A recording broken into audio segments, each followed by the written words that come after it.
So with that, I wanted to turn things over to our speakers and wanted to begin with Dr. Zaw U.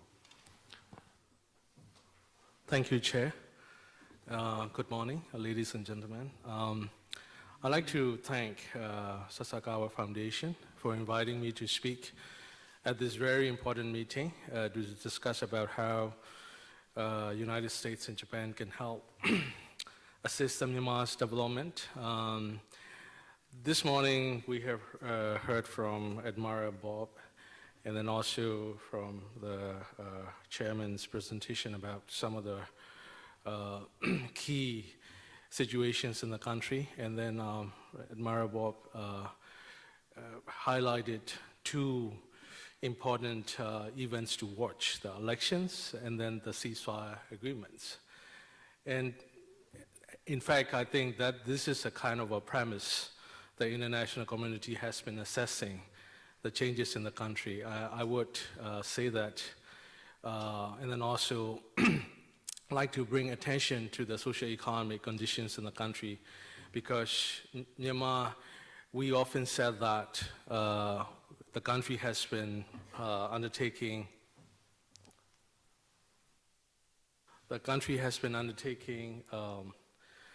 a series of reforms to overcome what we call the triple transition. The one type of transition is the political transition from the military-dominated system into a more democratic, open political system, and then the more civil war into peace, and to transform also a more state-led economy into a more market-based economy. So in that regard, I'd like to bring your attention by updating some of the economic reforms, which I think is quite critical. And then it's also critical to look at the achievements of the economic reforms, because economic reforms can really help do other processes in terms of democratization, in terms of peace building. And maybe perhaps I might even contend that economic reforms are so crucial that it will also determine the progress of democratization as well as the peace building in the country. So I would like to make my updates with the framework that the country has developed about 3 years ago. It is called the Framework for Economic and Social Reforms, which is a kind of a PRSP type of strategy document that the country has developed in 2012, and then we presented to the donor conference in 2013. And this is where we were able to open our relations with the development partners. And then I must also acknowledge the great role that the government of Japan has played in contributing towards adoption of the FESI, and then also successful negotiation at the Paris Club, which essentially opened Myanmar to be re-engaged with the international financial institutions as well as the many development partners. So this is a little evolution of how the FESI has come about. And then this is three, currently we have the FESR, which will look at the short-term reforms that will connect with the 20-year long-term National Comprehensive Development Plan. And then we also set the targets and objectives. Of course, the FESR produced a number of reform initiatives, and we are quite busy with quite a lot of actions, and then that covers the whole government, and all the ministries are engaging in a number of sectoral reforms.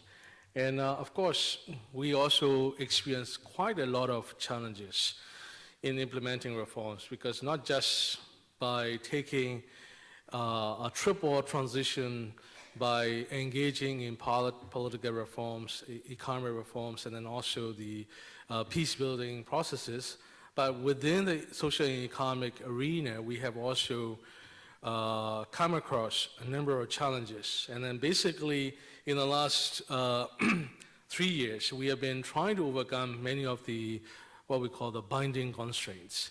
And then as a result of these experiences, in the middle of the reform, the President U Thein Sein initiated the two important guidelines. The one is, in the first instance, he gave us a priority list of areas, what we call the national key result areas, in 2013.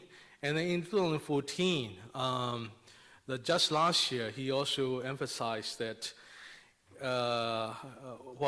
what he called the third wave of reforms. Essentially, the third wave is supposed to focus more on, not just on the quick wins and the immediate actions that will give results to the tangible benefits for the population, but also he guided the government that these short-term reforms, the quick wins, must also connect with the long-term transformational activities. So the quick wins are supposed to also build the foundations for a new Myanmar, and then this is where he started to pay a lot of attention to the process issues. So these are a list of processes that he has emphasized. Basically, he instructed the government that in order to achieve the results, it's not just the targets matter, but also how we can get these targets, and that the process, especially the participatory processes, do matter. And then this is how the government is lately integrating a number of participatory processes. So I would like to go quickly over some of these examples. For example, like EITI, the Extractive Industry Transparency Initiative. This is where Myanmar became the 45th member of the EITI. We are ahead of the United States in getting into the EITI. But within the Southeast Asia, we were the third member of the EITI, and then now we are trying to help even the Laos and Cambodia's about the EITI and how the resource governance will matter in a country like ours, which is quite endowed with a number of natural resources. And then also the peace building.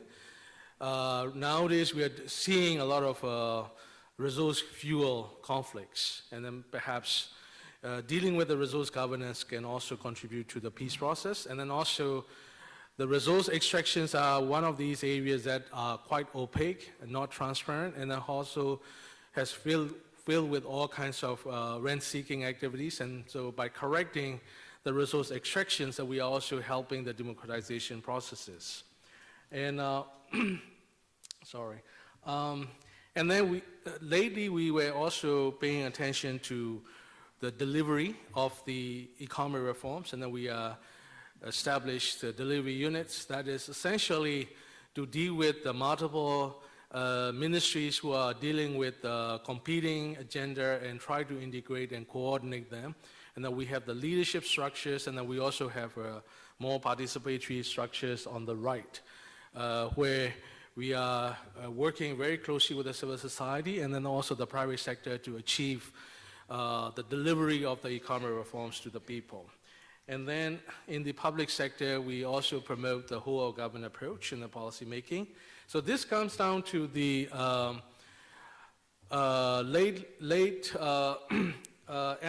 the recent emphasis on the sustainability of these reforms. And then now we are not just encouraging more participation, we are also trying to mainstream the participation into a more permanent institutional mechanisms. For example, like we have just signed up the commitment to the Open Government Partnership, which is kind of a the kind of a connection, institutionalization of some of those participatory processes, including the EITI, into a more permanent structures. And then we are also setting up the one-stop services to promote the public service delivery so that the reforms can be people-centered. And then also we are holding the municipal elections at the subnational and the city levels, especially in the Yangon city and the Mandalay City is also going to organize some sort of a municipal elections sometime soon.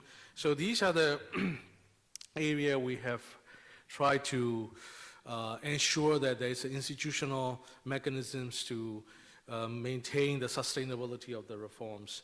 And then also on the delivery side, we are also setting up what we call the task force to combine a number of deliveries into a more permanent structures where the private sector participation is now being mainstreamed into the policy formulations. And then now the task force, this particular example is the task force on the business and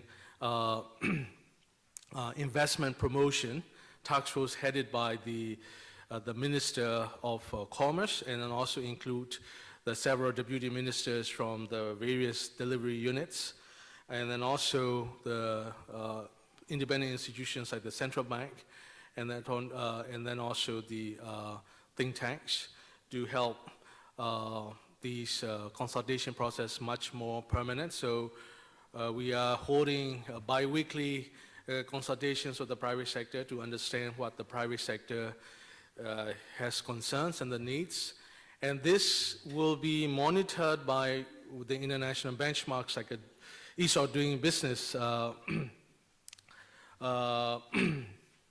which the chairman just showed the slide of indicators. I must say that in the particular indicator that you have just seen, the ease of doing business, the Myanmar was provisionally assessed in 2013. At that time, our rank is much closer towards 189. That's like 185 or something. Then we greatly reduced to 178 within a year because it was based on the rapid removal of all the distortions and controls and restrictions on the small and medium-sized enterprises. So essentially it reflects the rapid introduction of the liberalization measures in the economy. Then we were able to achieve quite a rapid drop of the improvement of the ranking.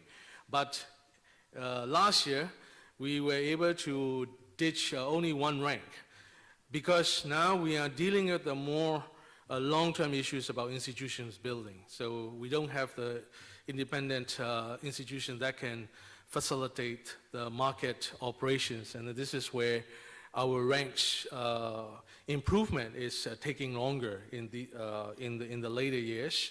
And this reflects the nature of the transition itself. So these are some of those the priorities that we have recently outlined at the latest third Myanmar Development Cooperation Forum. It's a donor conference to, this is what the government of Myanmar has presented. And this is where we are paying attention more on the center of the government and the key performance of the reforms, and then also the integrated infrastructure development and physical and budget reforms.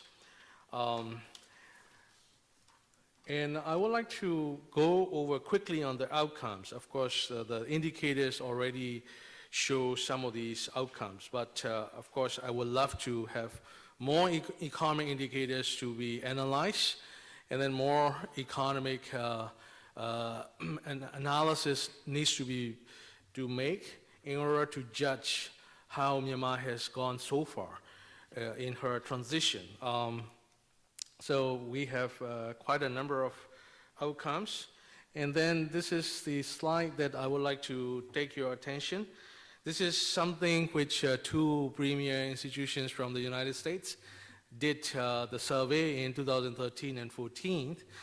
And there are many similarities. Of course, there's quite a high percentage of population that is still expecting the economy is going to get better. I think that explains quite well why some of those latest experiences with the political mobilizations does not really result in the kind of chaotic situations that we did experience about 30, 40 years ago. So the the people does have high expectations the economy will perform better. And despite the fact that our politics is still very unstable, then this is how I would like to make the case that the economic reforms will be very critical to contribute to the democratizations and the peace-building processes. I'm going to conclude very soon. And of course, I will say that economic reforms did produce results that have a far-reaching implications. The IMF recently categorized our reform as been quite stable, and then our indicators, according to the IMF, has been quite good relatively. And but of course, I would give you a list of the outcomes, the recent outcomes that should characterize the progress of the economic reforms. For example, the macroeconomic stability has been achieved. This is something that IMF did recognize very well. One of the reasons that we did achieve the macroeconomic stability, we have removed all the economic distortions, and the allocative efficiency has improved quite a bit. In the political economy term, we have removed all these privileges for many of these connected firms, and then also some privileged class of people who can gain out of the economy. And then also the resource booms. We are also dealing quite well with the resource booms now that we have already diversified a number of investment partners, and then also embraced the EITI and the resource governance.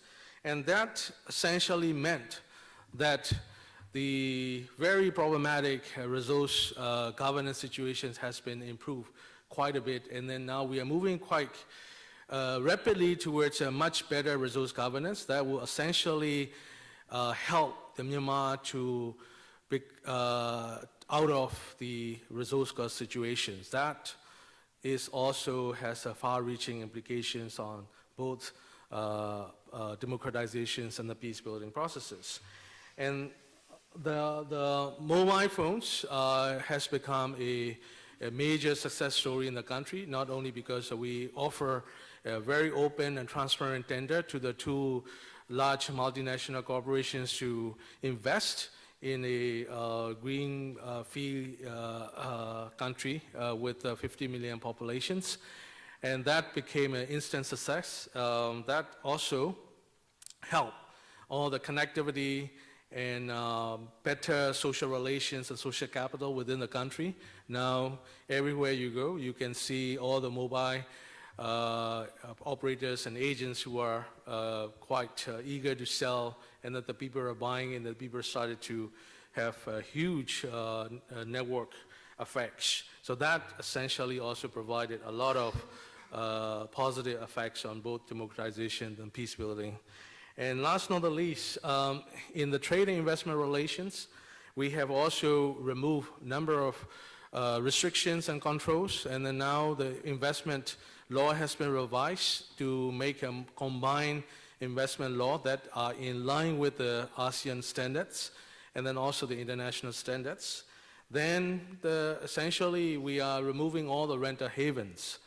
That is the basis of authoritarian systems in the past. So I would say that these economic reforms by itself make such a significant progress, but essentially contributed significantly to the other important processes such as democratizations and peace building.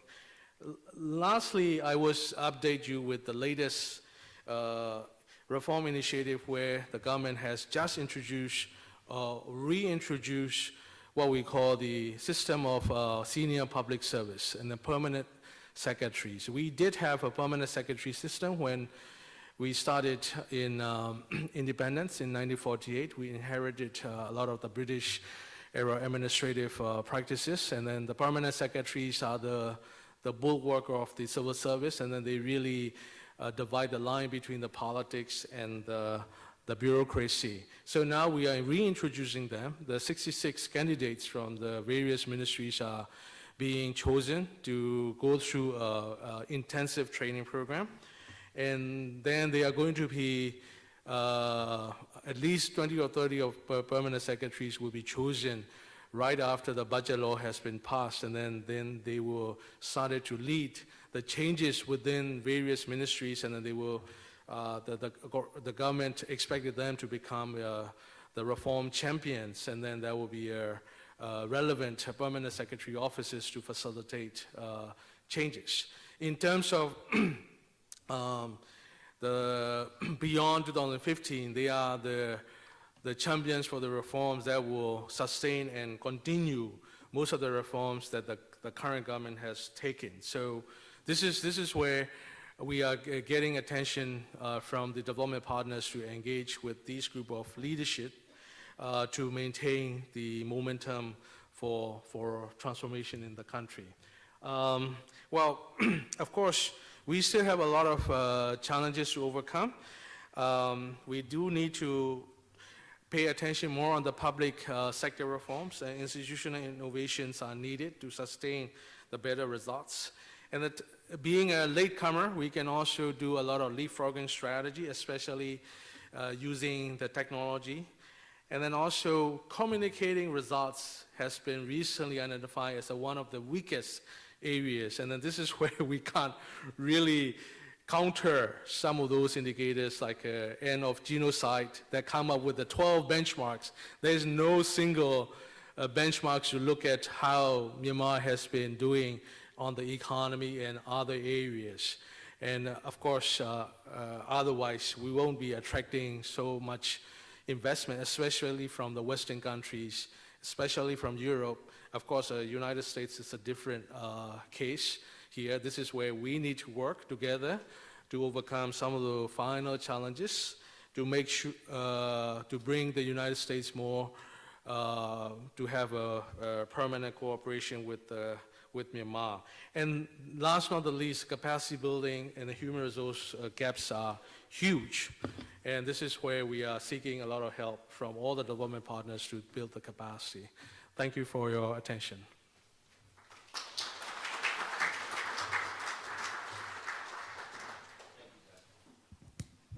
Thank you, Dr. Zhao. Really appreciate that very good introduction and comprehensive assessment.